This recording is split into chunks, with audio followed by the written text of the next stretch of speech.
We continue our navigation through the database of individual seismogenic sources of Italy. Today we explore an individual seismogenic source.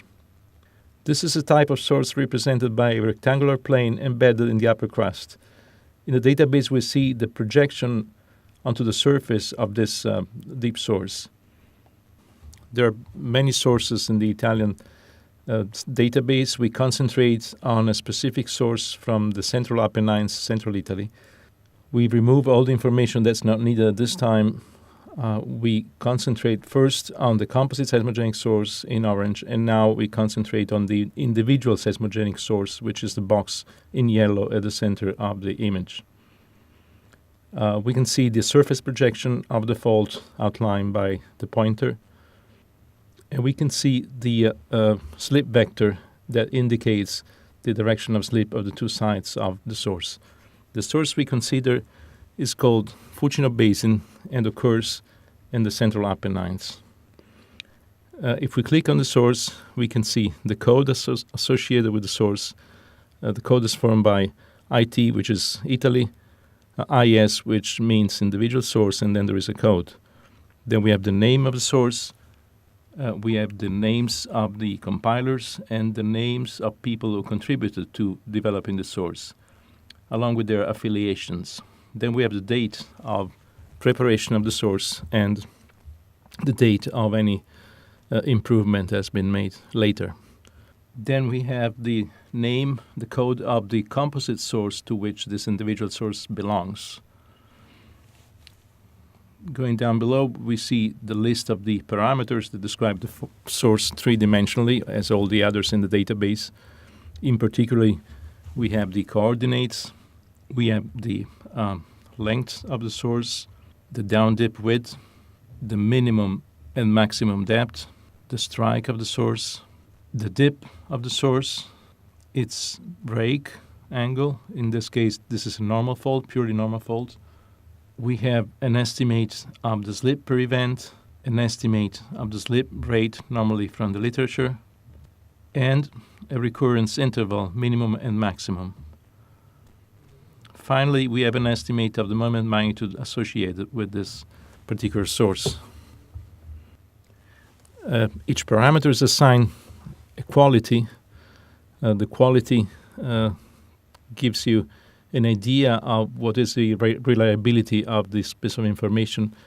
We have 5 different types of qualifiers, from literature data to original information.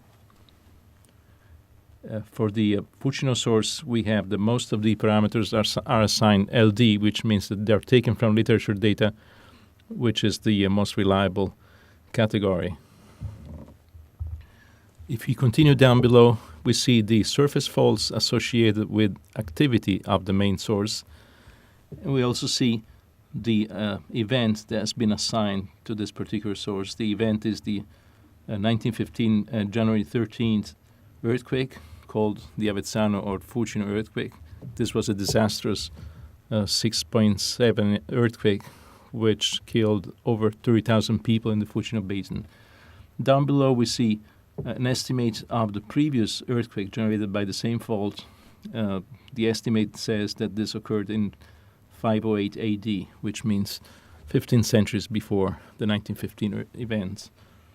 Continuing down below, we have the comments on the source. The comments explain essentially all the reasoning that has been done to come to conclusions about this particular source. There is an introductory section where all the names that have been used by different people to describe the source are identified one with the other. In the literature, you can find different pieces of this fault called with different names. And then there are sections that describe the seismological parameters, the geodetic work that has been done to derive the parameters of the source, paleoseismological trenching that has been performed at different sites along the fault, considerations on structural geology, geomorphology, and so on. In the further section down below, there are open questions. Of course, no seismogenic source is always known in detail. There are still questions left open, and this is a small summary of them. And finally, there is a section with summaries of the different papers that have been written, the most important papers that have been written on the source. The first was written a year after the earthquake by Oddone. Each of these little summaries tells you something about what that particular paper says that is relevant to the investigation of that source. Finally, there is a section containing pictures taken from the literature, and sometimes there are original pictures too. This is a picture that shows what, as the surface fall that was created by this earthquake appears today in the agricultural fields.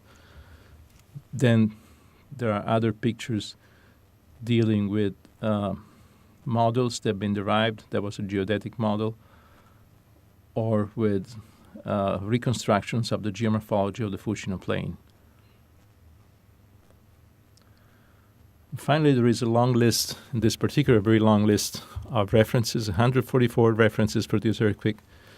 They range from papers on major journals to field guides to compilations of different type. And these are all listed in the database and accessible for the database users.